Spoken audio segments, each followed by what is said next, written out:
Sorry sorry, অনুমতি ছাড়াই আপনার গান শুনছিলাম। ভয় পাবেন না, আমি আপনার কোনো ক্ষতি করতে আসিনি। জঙ্গলে ঘুরতে ঘুরতে আপনার গান শুনতে পেলাম, তাই এখানে চলে আসলাম।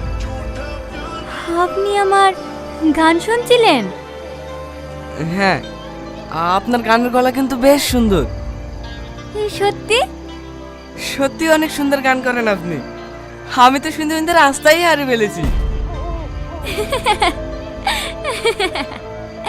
তাই? তাহলে বলুন তো আমি দেখতে কেমন? দেখতে আপনি অনেক সুন্দর, বিশেষ করে আপনার চোখ দুটো দেখলে যে কেউ আপনার প্রেমে পড়ে যাবে। আপনাকে তো আগে কখনো এই গ্রামে দেখিনি। কোথায় বাড়ি আপনার? আমি শহর থেকে এসেছি আমার বন্ধুর গার্লফ্রেন্ডকে এই গ্রাম থেকে নিয়ে যাওয়ার জন্য। কোন বাড়ির মেয়ে?